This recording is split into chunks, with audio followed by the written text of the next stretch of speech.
Welcome, everyone, to Thinking Point Debates, the podcast where we untangle the knots of our modern digital lives.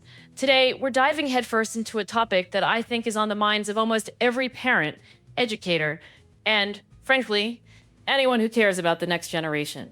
Should social media platforms have age restrictions? It's a really timely discussion, Ellen, and I'm Carl, ready to jump into the fray.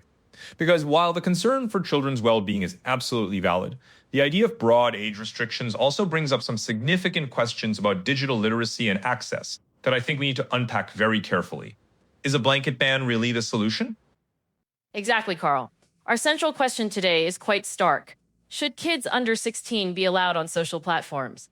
My position, the affirmative, is that yes, we absolutely need these restrictions to protect the mental and developmental stages of our children. The evidence, to me, is becoming increasingly clear that the current free-for-all is detrimental to their formative years. And my position, the opposition, is that while the intentions behind such restrictions are noble, they ultimately risk limiting crucial digital literacy skills. In an increasingly connected world, denying access to these platforms could actually disadvantage young people, leaving them unprepared for the digital realities of adulthood. It's about empowering them, not isolating them. Let's start there then. My core argument is rooted in the science of brain development. The prefrontal cortex, responsible for decision-making, impulse control, and understanding long-term consequences, isn't fully developed until the mid-20s. Kids under 16 are particularly vulnerable to the instant gratification, social comparison, and often negative feedback loops inherent in social media. We're talking about a period of intense identity formation, where constant external validation or critique can profoundly warp self-perception and increase rates of anxiety, depression, and even body dysmorphia. I understand the developmental concerns, Ellen, truly. But to counter, if we look at the reality, children are already engaging with technology from a very young age. We can't put the genie back in the bottle. Instead of restricting access, which is often bypassed anyway, think about kids lying about their age, shouldn't our focus be on teaching them how to navigate these spaces safely and responsibly? Digital literacy isn't just about using a device. It's about critical thinking, understanding privacy, identifying misinformation, and developing resilience online. These are skills best learned with guidance, not in a vacuum.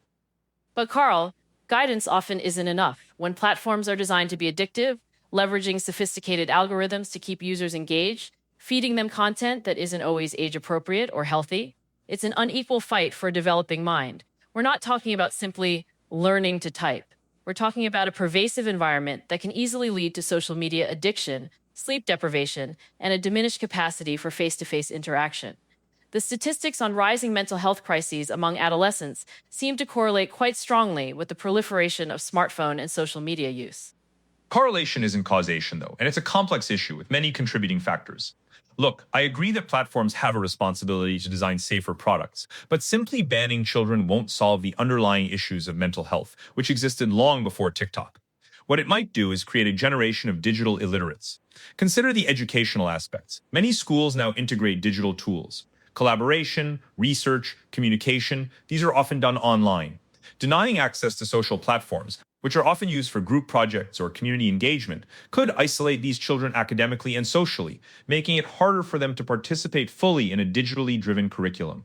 I'm not suggesting we deny them access to all digital tools, Carl. That's a mischaracterization.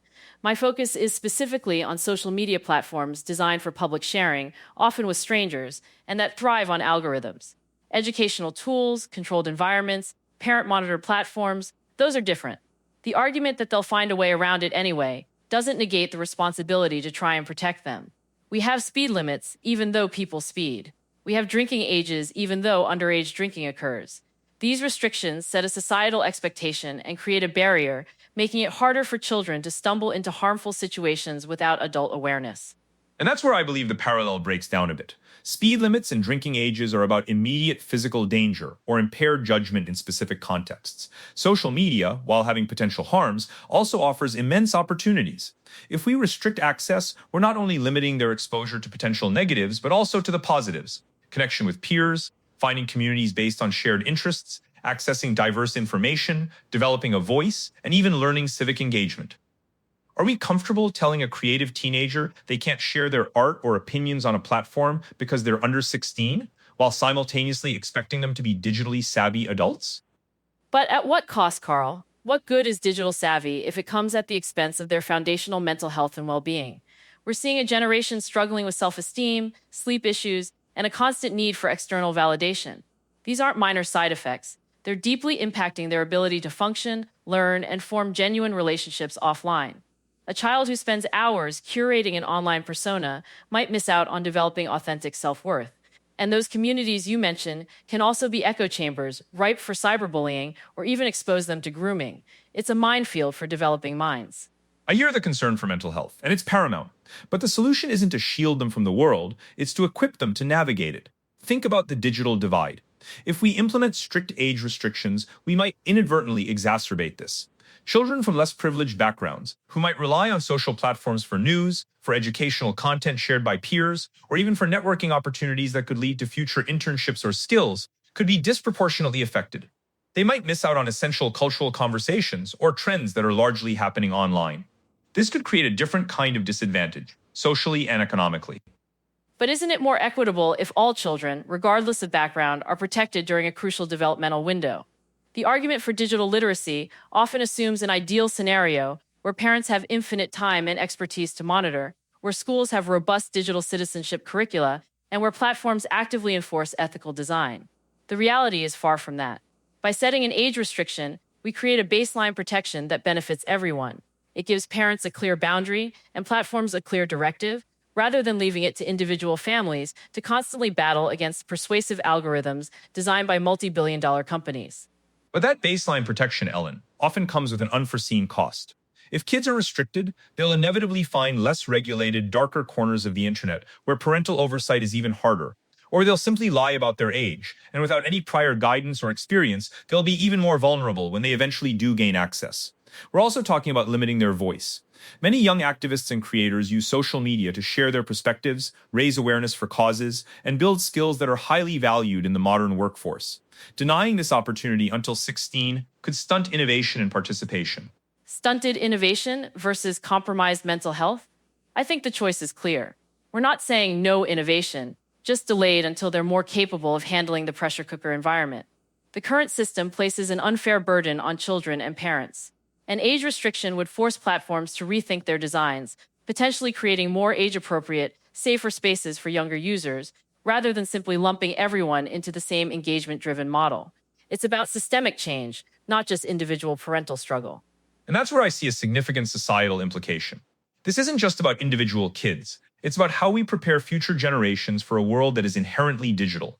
If we limit their exposure and ability to learn the ropes of online interaction, negotiation, and information vetting during their formative years, we risk creating a generation that is either naive and easily manipulated when they do finally gain access, or one that is simply less connected and less able to participate in the global digital economy and cultural exchange.